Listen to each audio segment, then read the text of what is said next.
بعد غياب طويل شويتين، وده طبعا انا كنت موضحه قبل كده في صفحة الفيسبوك، كنت منزل بوست هنا على القناة بتاعت اليوتيوب وكنت موضح سبب الغياب ده. ولكن دلوقتي الحمد لله احنا نقدر نرجع للشغل تاني، وحبيت ان اول فيديو بعد الغياب ده كله فيديو عن موضوع جهاز غريب. هل قبل كده فكرت بحاجة ممكن تجمع لك ما بين كمبيوتر كامل وما بين بلاي ستيشن وتقدر تشيلها في جيبك، وكل ده بسعر $800 بس؟ هو ده اللي هنعرفه.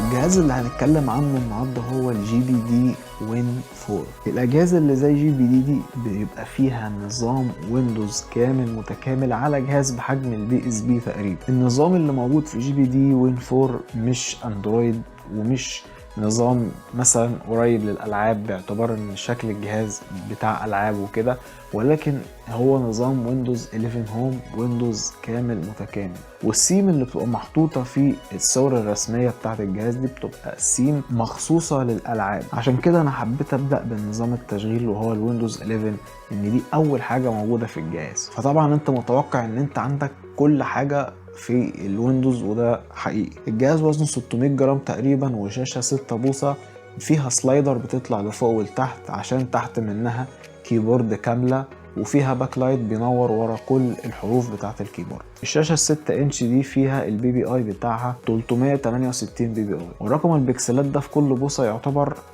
يعني فوق المتوسط، فكل ما الرقم ده زاد كل ما بقى احسن. كمان الشاشة عليها طبقة حماية كورنينج جوريلا جلاس 5، والريشيو بتاعتها 16:9. كمان الديزاين بتاع الجي بي دي وين 4 معمول كيرف علشان يريح ايد اللي بيمسكه. من على اليمين وعلى الشمال هتلاقي كل الزراير بتاعت الجيمنج اللي هي موجودة في اي كنترولر عموما، سواء كان البي اس او الاكس بوكس. بس خلينا نركز على الحاجات المميزة. فعندك على يمين الجهاز تحت كده هتلاقي فيه سنسور عبارة عن البصمة، الفينجر برينت سنسور. ده بيقدر يسجل 4 بصمات، وكمان بتقدر تستخدمه كماوس تقدر تتحكم بيه في الجي بي دي زي اللابتوب بالظبط. كمان في اخر اليمين وفي اخر شمال الجهاز في فايبريشن موتور زي الهزاز اللي موجود في الدراع بتاع البلاي ستيشن برضه. وهتلاقي فوق على الشمال جويستيك 3 دي، وده المفروض ان الحساسية بتاعته عالية، ما يتحركش بصباعك كتير، مجرد ما يحس بحركة صباعك سواء تحت او يمين او اي اتجاه هيتحرك معاك بسهولة. وموجودة الزراير الطبيعية ال L1 وال R1 فيهم RGB، وده شيء جميل، وتحت منهم ال R2 وال L2. كمان في منفذ لكارت مايكرو SD،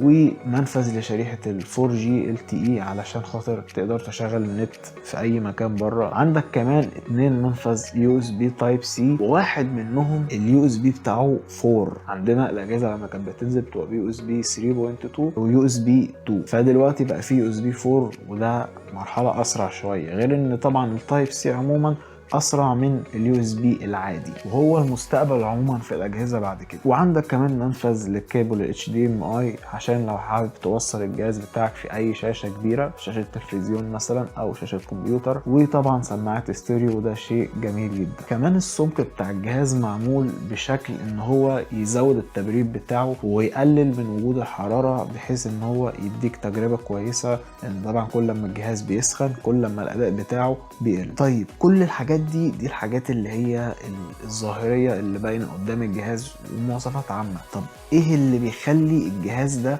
قوي كده؟ زي ما انا قلت في اول الفيديو، الجهاز ده بيجي ببروسيسور AMD Ryzen 7 6800U، والتردد بتاعه 4.7 جيجا هرتز، اوكتا كور، 16 ثريد، والكاش بتاعه 16 ميجا.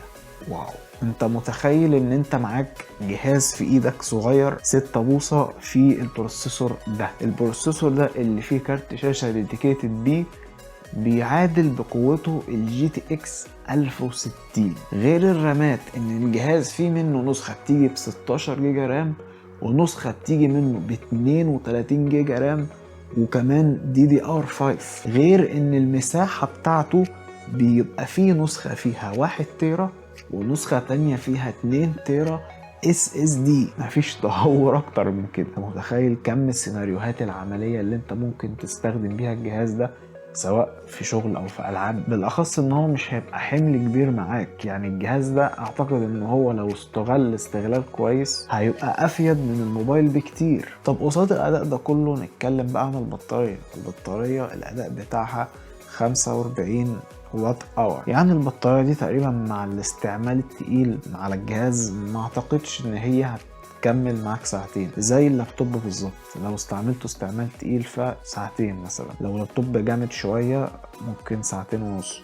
بس ده طبعا معتمد على حسب الحاجة اللي انت بتستخدمها بالجهاز. ولكن انت دلوقتي هتعتبر ان الجهاز ده فيه بطارية لابتوب عادي جدا، كل ما الاستعمال يخف كل ما الوقت هيبقى اكتر، بس مش هيبقى الوقت اكتر لحد مفتوح. يعني مثلا لو استخدامك متوسط فالمفروض ان هي هتديك في متوسط 6 ساعات، ولو استخدامك ضعيف هتقعد معاك مثلا 10 ساعات او اكتر شوية. ولكن تجربة البطارية دي لازم تبقى تجربة واقعية للجهاز، علشان الكلام على الورق طبعا غير الحقيقة. كنت اتمنى ان الجهاز يبقى معايا بحيث ان احنا نقدر نعمل ريفيو ونشوف الجهاز من قريب، ونقدر نشوف التفاصيل دي وقد ايه الجهاز هيبقى عملي في سيناريوهات كتير فعلا، لان المواصفات دي قصاد الجهاز بالحجم ده يعني حاجة جبارة. وفعلا قدام لو الموضوع اتطور بشكل كويس ممكن يبقى بديل بالنسبة لك انك تاخد لابتوب وموبايل مثلا. الجهاز المفروض انه يبقى متاح بشكل رسمي انك تشتريه من اول 15 ديسمبر تقريبا، لان لحد الوقت التصوير بتاع الفيديو فهو مش متاح بشكل رسمي للشراء، ولكن تم الاعلان عنه بس بشكل رسمي في اخر نوفمبر. وعشان انا متحمس للجهاز ده فانا حبيت الفيديو اللي نرجع فيه بعد فترة الغياب يكون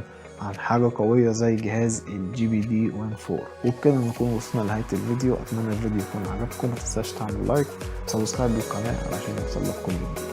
سلام.